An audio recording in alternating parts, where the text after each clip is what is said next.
ஆசீர்வதியும் ஆசீர்வதியும் ஆசீர்வதியும் ஆசீர்வதியும். ஹalleluya ஹalleluya ஹalleluya ஹalleluya ஹalleluya ஹalleluya ஹalleluya ஹalleluya. இயேசுவில் மிகவும் பிரியமுள்ள அன்னையின் அன்பு பிள்ளைகளே, சகோதர சகோதரிகளே, இன்றைய நாளிலே அன்னை மரியாள் வழியாக நிறைவான அருள் வரங்களையும் ஆசீர்வாதங்களையும் ஒன்று கூற குறைவுபடாமல் நிறைவாக பெற்றுக்கொள்ள வந்திருக்கும் அன்னையின் பக்தர்களே, அருள் தந்தையர்கள் பெயரால் அனைவரையும் வாழ்த்துகின்றேன். ஒரு கரங்களை தட்டுவோம் எல்லாரும் சேர்ந்து. இன்னும் கொஞ்சம் வேகமா கூட தட்டலாம். Very good. அன்புக்குரியவர்களே, எத்தனையோ விழாக்களை சந்தித்திருக்கிறோம், விழாக்களுக்கு நாம் பயணித்திருக்கிறோம். குறிப்பாக திருமணம் என்கின்ற ஒரு நிகழ்வுக்கு நம் குடும்பத்தோடு போன நாட்கள் உண்டு. முன்ன காலத்திலெல்லாம் ஒரு 15-20 ஆண்டுகளுக்கு முன்னாடி திருமணம் என்றால் குடும்பத்தோடு போய் ஒரு வாரம் டென்ட் அடித்து வாழை மரத்தை கட்டி பந்தல் போட்டு தாய் மாமன் சீரோட எல்லா நிகழ்வும் நடந்த காலங்கள் போய் இப்பொழுது கரெக்டாக டைமை பார்க்குறோம். முகூர்த்த நேரம் எப்போ, அந்த முகூர்த்த நேரத்தை பார்த்து திருமணத்துக்கு போகிற கூட்டமாக மாறிட்டோம். மக்களே, ஒரே ஒரு கேள்வி மட்டும் கேட்குறேன். எதற்காக திருமணத்திற்கு நாம் எல்லாரும் போகிறோம்? Praise the Lord. கேள்வி புரிஞ்சிச்சு நினைக்கிறேன். சாந்தப்பனை யாரும் சொல்லக்கூட நீ மைக்கில் சத்தம் பதில் சொல்லலாம். மணமக்களை வாழ்த்துவதற்காக போறோம். மணமக்களை வாழ்த்துவதற்காக ஐயா சாந்தப்பனுடைய பதில், மணமக்களை வாழ்த்த போறோம். அடுத்தது சாப்பிடுறதுக்கு போறோம். சாப்பிடுறது பாருங்க, இங்க சத்து வருது, இங்க சத்து வருது, கீழே வருது பாரு, என்ன ஒரு கொண்டாட்டம். ரொம்ப அருமைங்க அருமைங்க. மெயின் அதுதான். எவ எக்கேடு கெட்டு போனா எனக்கு என்ன, எவ எக்கேடு கெட்டு போன. நேற்று என் பங்குல ஒரு கல்யாணம் நடந்ததுங்க. கொஞ்சம் ஏழ்மையான குடும்பம் தான். மாப்பிள்ளை கொஞ்சம் ஏழ்மை, வாய் செத்த புள்ள. ஆனா பொண்ணை பெத்த அம்மா கொஞ்சம் ரவுடிசம் போலன்னு வச்சுக்காங்கல்ல. எப்படி நான் அப்போதான் புரிஞ்சிச்சு, இந்த மாமியாவே இப்படி இருக்கிற அண்ணா இந்த மக எப்படி இருப்பா? புலிக்கு பிறந்தது பூனை ஆகுமா? இல்லையே. அப்போ இந்த அம்மாவே இப்படின்னு சொன்னார். தாய் 8 அடின்னு சொன்னா புள்ள எத்தனை அடி இருக்கும்? 16 அடி பாயுமே. அடே மாப்பிள்ள, உன் கதி என்னடா என்று எனக்குள்ளே ஒரு ஆதங்கம் இருந்தாலும் அபசகுணமா அந்த பிள்ளைகிட்ட நான் சொல்லலைங்க, மனசுல நினைச்சுக்கிட்டேன். பாருங்க, மாப்பிள்ளை வீட்டார் பொப்பே சிஸ்டத்துல சாப்பாடு பரிமாறுறாங்க. பொண்ணு வீட்டார் அடே இப்படியா சோறு போடுறாங்க கூட அப்படின்னு அவங்க ஆளுங்கள்லாம் வந்தாங்க. தட்டுல சோறு சாப்பாடு சாப்பிட்ட பிறகு டிஃபன் கேரியர்ல பார்சலுங்க. நான் சாப்பிட்டது இல்லாம யாருக்குன்னு கேட்ட, எங்க வீட்டில் ஆயா படுத்திருக்குது, எங்க தாத்தா படுத்திருக்குது, எங்க அம்மாச்சி தோட்டத்துல வேலை செய்யுது. யாருக்கு சாப்பாடு? திருமணத்திற்கு வந்தவர்களுக்கு அல்ல, வீட்டில் இருக்க அள்ளி போன சாப்பாடு பத்துமா? பாதி பேருக்கும் சாதம் வரல, பத்தல. உடனே பொண்ணு வீட்டார் கம்ப்ளைண்ட், என்னாடி திருமணம் நடத்துற, என்னாடி கல்யாணம் பண்ற, நீ என்னாடி சோறு போட்ட பார், என் ஜனங்களுக்கு பாதி கூட சோறு பத்தல. வருத்தப்பட்டேன். அதனால திருமணத்துக்கு போற சாப்பிட போற ஆட்களுக்கு வாழ்த்துக்கள். அடுத்தது வேற எதுக்கு போறது? கல்யாணத்துக்கு மொய் வைக்க போறோம். Very good. ஏன் சாமி, என் புள்ள கல்யாணத்துக்கு அவன் என்னத்தை கொடுத்தான்? அவ புள்ள கல்யாணத்துக்கு பாருங்க நான் கொடுத்துருக்கேன், அதை வாங்கணுன்ற ஒரு கருத்து போட்டதை கொடுக்கணும். நல்ல வேலை இந்த காலத்துல நகை எதுவும் போட்டுறாதீங்க ஐயா. இப்போ நகை விற்கிற விலைக்கு சாந்தப்பா, நகை விற்கிற விலைக்கு தயவுக்கூறு நகை கொடுக்காதீங்க. நேற்று ஒருத்தர் சொன்னார் பத்திரிகையில, சாமி எல்லாருக்கும் பத்திரிகை கொடுக்கறேன், யாராவது நகை போறேன்னு சொன்னா சொல்லிட்டு வந்துட்டேன். டே அப்பா, நீ காசா கொடுத்துற, நான் கொடுக்க என்ன கொடுக்குறேன் திருப்பி உனக்கு காசா திருப்பி கொடுத்துற, நகையை மட்டும் கேட்டுறாத. ரொம்ப தெளிவா இருக்கிறாங்க ஐயா. அடுத்தது போட்ட முய்ய கொடுக்க போறோம். அடுத்து வேற என்ன செய்ய போறோம்? இந்த பக்கம் சொன்னாங்க மணமக்களை வாழ்த்த போறோம். வேற என்னம்மா? சொந்த அருமையான ஒரு கருத்து இங்க, சொந்த பந்தத்தை பார்க்க போறோம். ஓகே, இப்படி கூட எடுத்துக்கலாமே. என்ன மாதிரி ஒரு அழகான ஒரு வாலிபன், என்னமா சிரிக்கிறீங்க சாந்தப்பா? எல்லாம் சிரிக்கிறாங்கப்பா. என்ன மாதிரி ஒரு அழகான வாலிபன் கல்யாணத்துக்கு என்ன செய்வோம்?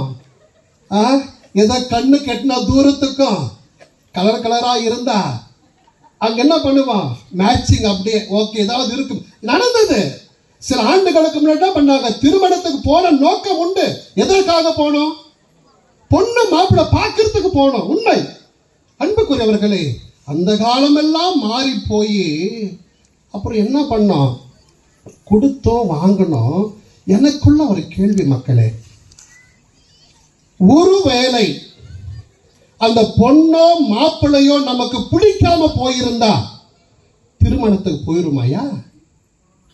யோசித்து பாருங்க. இந்த கேள்வி கொஞ்சம் அப்படியே கேட்டு பாருங்களேன். எனக்கு அப்பனும் பிடிக்கல, அம்மானும் பிடிக்கல. அடுத்த கட்டம், மணம் மேடையில் இருக்கின்ற அந்த மணமகனோ மணமகளோ எனக்கு பிடிக்கல, அவளை பார்த்தால் எனக்கு வெறுப்பு என்று நினைத்திருந்தால் திருமணத்துக்கு போயிருமாயா? இல்ல.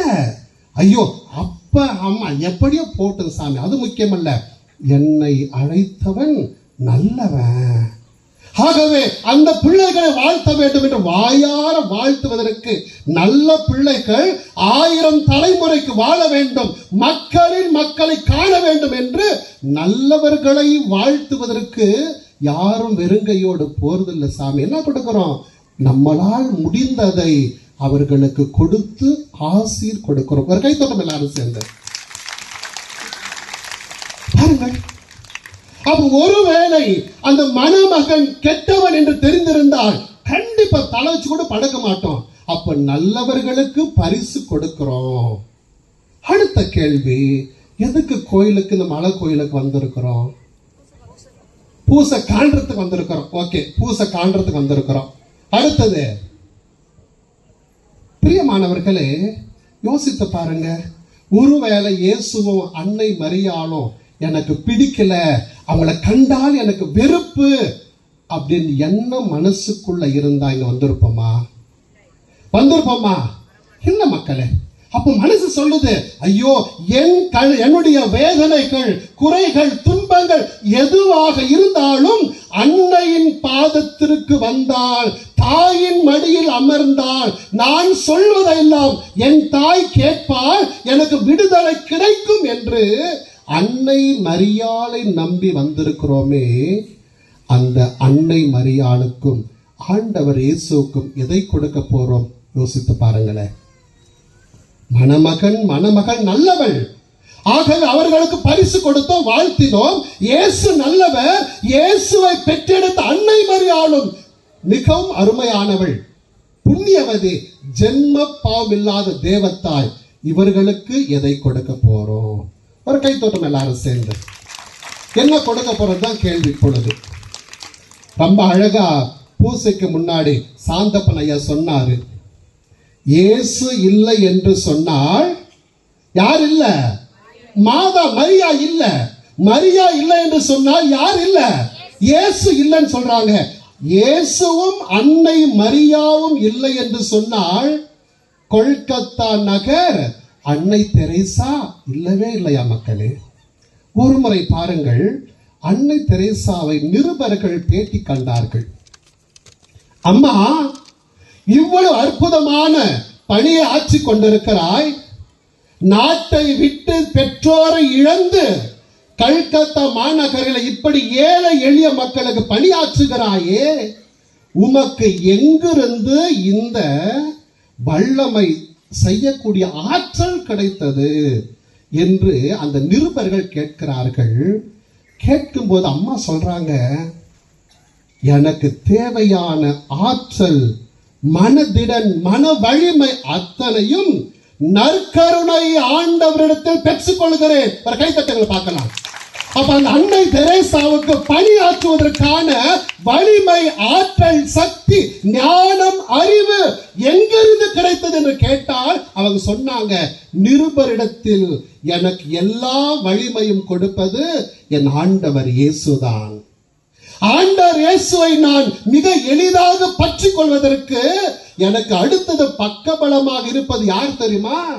என் அன்னை தேவத்தாய் கன்னி மரியாள் என்று நிருபர் சொல்லுகிற பொழுது அவங்க கேட்கிறாங்க, ஓகே, இயேசுவிடத்தில் ஆற்றல் கிடைக்கிறது, கன்னி மரியாள் மாதாவிடமிருந்து எதை பெற்றுக் கொள்கிறீர்கள் என்று கேட்ட பொழுது அவங்க சொன்னாங்க, ஏப்பா, இந்த மாதா கிட்ட போய் நான் கேட்டா தன் மகன் இயேசுவிடத்தில் கேட்பாரு, கேட்கும் போது எனக்கு எல்லாம் கிடைக்கும். ஆகவே அன்னை மரியாள் இறை வேண்டுதலின் முன்மாதிரி. ஆகவே அன்னை மரியாளுடைய முன்மாதிரியை பின்பற்றிதான் இந்த சமூக சேவை பணி ஆற்றி கொண்டிருக்கிறேன் என்று அன்னை மரியாளை பெருமைப்படுத்தி அன்னை தெரேசா அவர்கள் பேசினார்கள். மக்களே, ஒரு கைத்தட்டும் அன்னை தெரேசாவுக்காக. அன்னை மரியாள் இல்லை என்று சொன்னால் என் பணி இல்லை.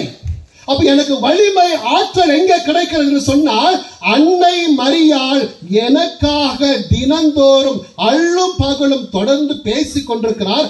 ஆகவே எனக்கு அம்மா, அன்னை மரியே, தேவ தாயே, வேண்டுதலுடைய முன்மாதிரியே, உம்முடைய இதயத்தை எனக்கு தாங்க அம்மா என்று நிருபர்கள் இடத்தில் கேட்டதாக வரலாறு ஒன்று இருக்கிறது. பிரியமானவர்களே, இன்றைய நற்செய்தி வாசகத்தில் வாசிக்கிற பொழுது ஒரு கேள்வி எனக்குள்ளே, எப்படி கன்னி மரியாள் அன்னை இறை வேண்டல் முன்மாதிரி என்று கொல்கத்தா நகர் அன்னை தெரேசா சொல்ல முடியும் என்று கேட்ட பொழுது எனக்குள்ளே நிறைய சந்தேகம் வந்தது.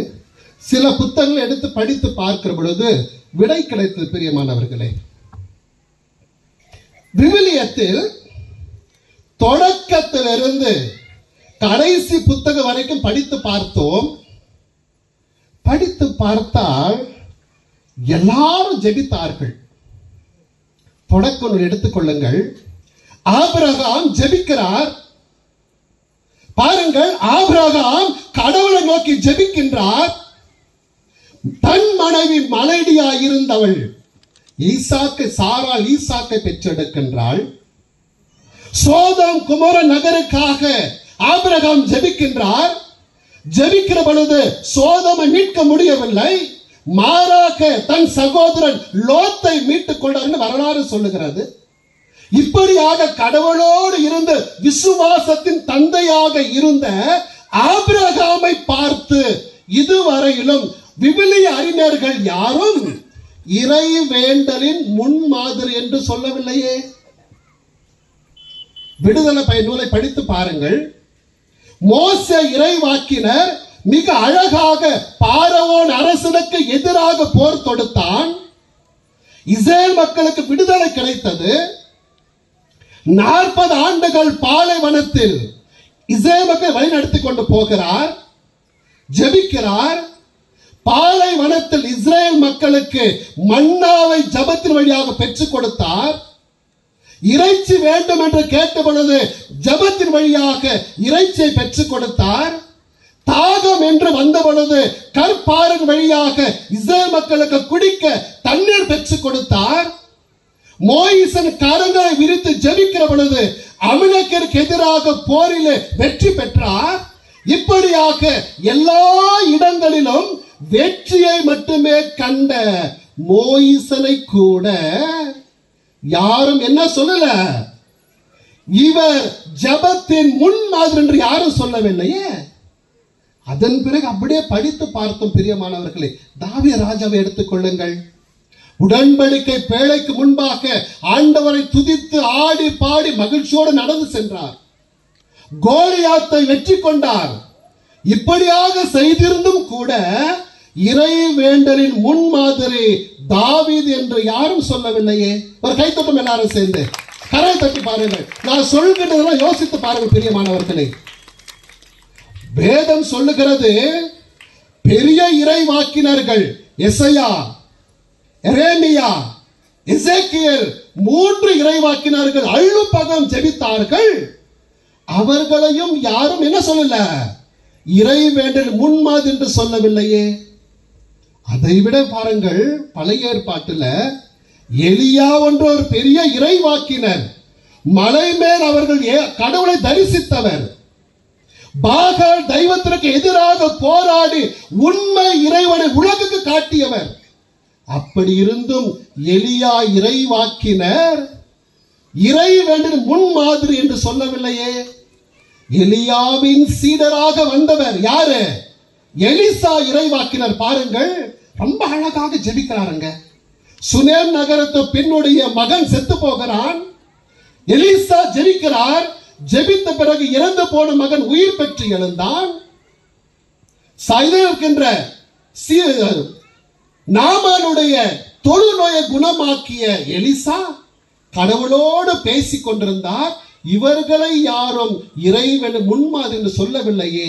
யோசித்து பாருங்கள் மக்களே, புதிய ஏற்பாடாக இருந்தாலும் சரி, பாருங்கள், எல்லாரும் ஜெபித்தார்கள், ஜெபித்தார்கள், ஜெபித்தார்கள்.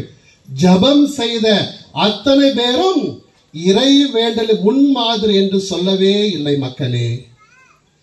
காரணம் என்ன? யோசித்து பார்த்தேன். நான் சொன்ன அத்தனை இறைவாக்கினர்கள், வேதம் சொல்லுகிறது, தொடக்க புத்தகத்தில் இருந்து வெளிப்பாடு புத்தகம் வரைக்கும் படித்த அத்தனை பேரும் அன்னை மரியாளை தவிர அத்தனை பேர் என்ன செய்தார்கள்? ஜெபித்தார்கள், ஜெபித்தார்கள், ஜெபித்தார்கள். எப்படி ஜெபித்தார்கள்? கடவுளை நோக்கி ஜெபித்தார்கள். இவர் கைத்தட்டங்கள் எல்லாரும் சேர்ந்து. இவர் அத்தனை பேரும் வானுலகை நோக்கி, கடவுளை நோக்கி கரம் உயர்த்தி ஜெபித்தார்கள். ஆனால் இன்றைய நற்செய்தி வாசகத்தில் மிக அழகாக வாசிக்க கேட்டோம். கடவுள் விண்ணகத்தில் இருந்து இறங்கி வந்து யாரோடு பேசினார்? யாரோடு பேசினார்? அன்னை மரியாளோடு பேசினார். எதுக்காக வந்த பாருங்க, எல்லாரும் கடவுளை நோக்கி ஜெபித்தார்கள். ஆனால் அந்த கடவுளே கீழே இறங்கி வந்து அன்னை மரியாளிடம் பேசுகின்றார். பிரியமானவர்களே, வேண்டுதல் என்ன வேண்டாம் தெரியுமா? அம்மா மரியே, நீ மட்டும் இல்லைன்னு சொல்லிடாதம்மா. இதோ என் மகன் இயேசுவை உன் உதிரத்தில் கொடுக்க போகிறேன். என் மகன் இயேசுவை உன்னிடத்தில் வளர்க்க வேண்டும் என்று கேட்டுக்கொள்கிறேன். என் மகன் இயேசு இந்த உலகிலே 33 ஆண்டுகள் தான் வாழ்வான். இருந்தாலும் அம்மா நீங்க ஆகட்டும் என்று சொல்ல வேண்டும் என்று இறைவேண்டல் கடவுள் அன்னை மரியாளிடத்தில் வேண்டினார். ஒரு கைத்தட்டங்கள் பார்க்கலாம். கடவுள் அன்னை மரியாளிடத்தில் ஜெபித்தார் என்று வாசிக்க கேட்டும் அதற்கு சான்று இன்று வாசிக்கப்பட்ட லூக்கா நற்செய்தி 1 அதிகாரம் வசனங்கள் 26 கேட்டோம். பிரியமானவர்களே, இப்ப புரிகிறதா? மற்ற அத்தனை இறைவாக்கினர்களும் கடவுளை நோக்கி ஜெபித்தார்கள். ஆகவே இவர்கள் யாரும் இறை வேண்டலும் முன்மாதிரி என்று சொல்லவில்லை. மாறாக அந்த கடவுளே இறங்கி வந்து அன்னை மரியாளிடம் ஜெபித்தார்.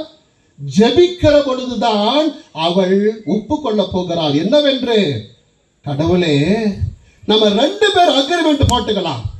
என்ன அக்ரிமெண்ட் போட்டுக்கலாம் சொல்லுங்க பாப்போம். அக்ரிமெண்ட். கடவுளும் மரியாளும் பேசிக்கிறாங்க. கடவுளே நீங்க சொன்னதெல்லாம் சரி, நான் ஏற்றுக்கொள்கிறேன். என் உதிரத்தில் இயேசுவை வளர்க்கிறேன். ஆனால் நான் ஒன்று மட்டும் கேட்கிறேன். நீங்கள் சொல்வதற்கு நான் ஓகே சொல்லுகிறேன். அதன் பிறகு நான் கேட்கிற எல்லாவற்றிற்கும் நீங்கள் டபுள் ஓகே சொல்லணும். ஹalleluya, ஹalleluya, ஹalleluya, ஹalleluya, ஹalleluya, ஹalleluya, ஹalleluya. இயேசுவுக்கே புகழ், இயேசுவுக்கே புகழ், இயேசுவுக்கே நன்றி, இயேசுவுக்கே நன்றி. மரியே வாழ்க, மரியே வாழ்க, மரியே வாழ்க, மரியே வாழ்க. பாருங்கள், என்ன கேட்டால், கடவுளே உமது சித்தத்தை நிறைவேற்ற நான் ஓகே சொல்றேன். ஆனா ஓகேவுக்கு பிறகு எனக்கு நீங்க எல்லா இடத்திலும் என்ன சொல்லணும்? டபுள் ஓகே சொல்லணும். அக்ரிமெண்ட்டுங்க. அப்புறம் தான் புரிஞ்சிச்சு. என்ன சொல்றாங்க? கடவுளே, நீங்க இப்ப சொல்லுங்க, நான் ஏத்துக்கிறேன். ஆனா நான் ஏற்றுக்கொண்ட பிறகு எனக்கு என்ற தேவை எப்பொழுதெல்லாம் வருகிறதோ அப்பொழுது நான் உம்மை நோக்கி ஜெபிப்பேன், உம்மிடத்தில் வேண்டுவேன். நான் வேண்டுகிற பொழுது, கேட்கிற பொழுது நீங்கள் இல்லை என்று சொல்லாமல் எனக்கு டபுள் ஓகே சொன்னால் மாத்திரமே இதற்கு நான் ஆம் என்று சொல்வேன்.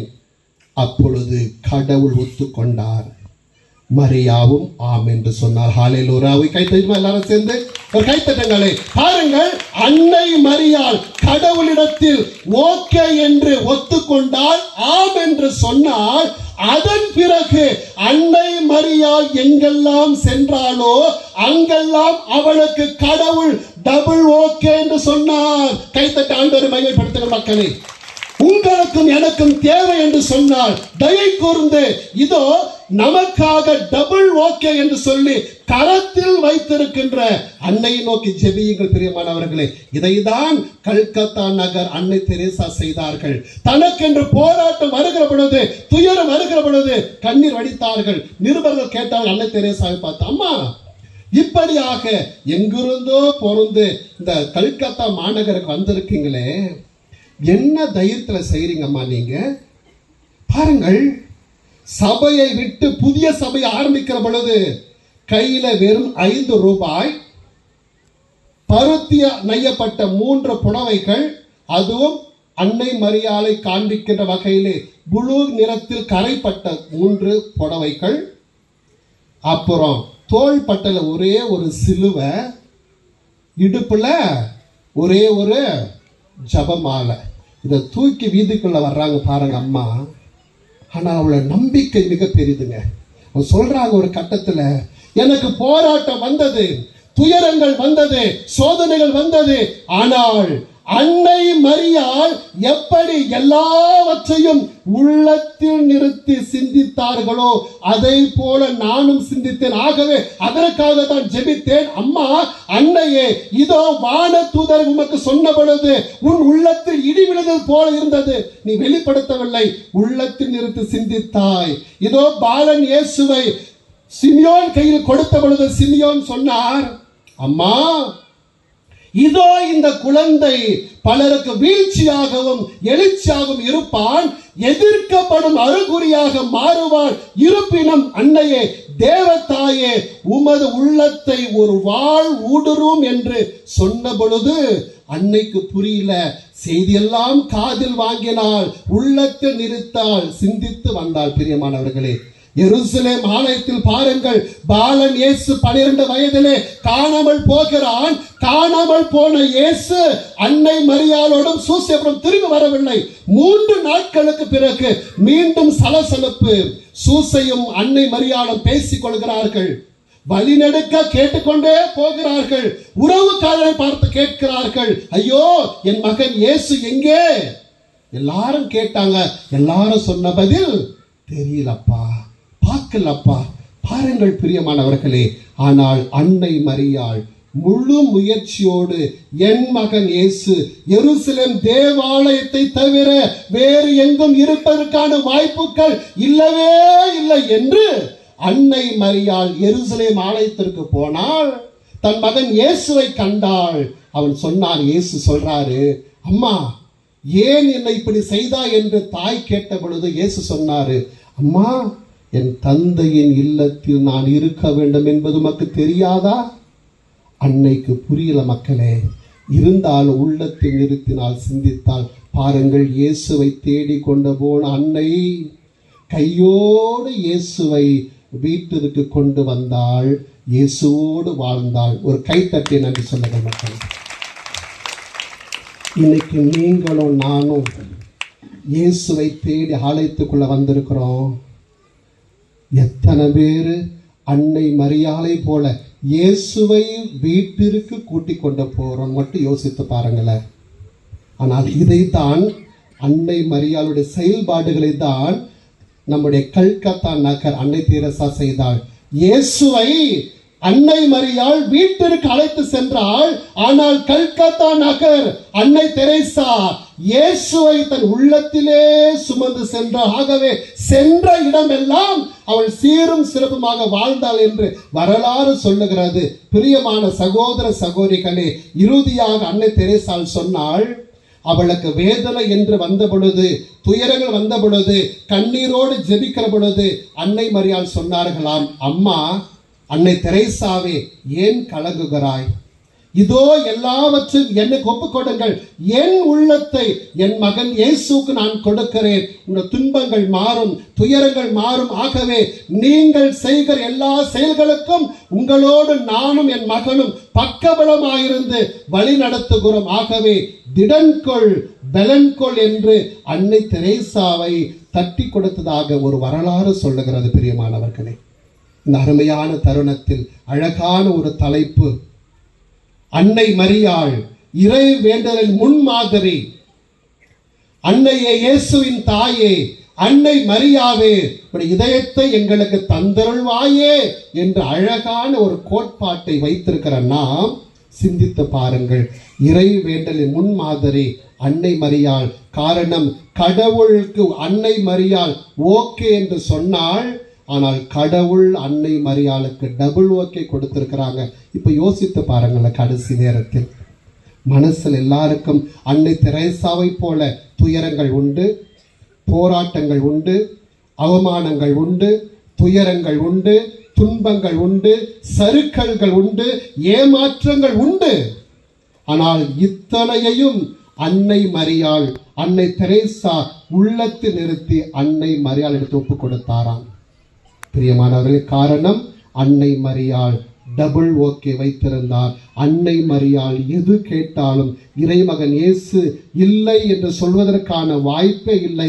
ஏனென்றால் அக்ரிமெண்ட், இயேசுவே என் கடவுளே, நான் உமக்கு ஒரு ஓகே சொல்றேன், ஆனா நீங்க நான் எப்பப்பெல்லாம் கேட்பேனோ அப்பொழுது எனக்கு என்ன சொல்லணும், டபுள் ஓகே சொல்லணும்னு சொல்லி அன்னை மரியாள் சத்தியம் வாங்கியிருக்கிறாங்க. ஆகவே இங்கு அங்க ஓடாதீங்க மக்களே, மாதா கிட்ட வாங்க, கேளுங்க, அம்மா எனக்கு குடும்பத்தில் கஷ்டம், போராட்டம். பாருங்க, இன்னைக்கு யாரெல்லாம் கடவுளுக்கு ஓகே அப்படின்னு சொல்றோமோ அவங்களுக்கு மட்டும்தான் டபுள் ஓகே கிடைக்கும். ஹல்லேலூயா, ஹல்லேலூயா, ஹல்லேலூயா, ஹல்லேலூயா, ஹல்லேலூயா. மீண்டும் சொல்லுகிறேன், யாரெல்லாம் கடவுளை பார்த்து ஆம் ஓகே என்று சொல்றோமோ அதன் பிறகுதான் கடவுள் நமக்கும் நம்ம குடும்பத்துக்கு என்ன செய்வாரு, டபுள் ஓகேவா நமக்கு பரிந்து பேசுவார். ஆகவே இந்த அருமையான தருணத்தில் ஆண்டவருக்கு ஒப்பு கொடுத்து அன்னை மரியாளை போல நாமும் விடாப்பிடியாக ஜெபிப்போம். முன்மாதிரி மற்ற எல்லா இறைவாக்கினர்களும் கடவுளை நோக்கி ஜெபித்தார்கள். ஆனால் அன்னை மரியாளுக்கு மட்டும்தான் கடவுளே இறங்கி வந்து அன்னை மரியாளிடம் ஜெபித்தாள். அதற்கு இன்றைய நற்செய்தி வாசகம் சான்று. பிரியமானவர்களே, அன்னை மரியாள் நமக்காக டபுள் ஓகே கரங்களில் வைத்து நடந்து கொண்டிருக்கிறார். இனி வரும் காலங்களில், ஏன் இனி வரமில்ல, இந்த நொடியிலிருந்து எல்லா வகையான தேவைகளுக்கும் அன்னை மரியாளை அண்டி வருவோம், அவள் பாதம் சரணடைவோம். இறைமகன் இயேசு கிறிஸ்து என்று வாழ்த்து பெறுவாராக. ஆமென்.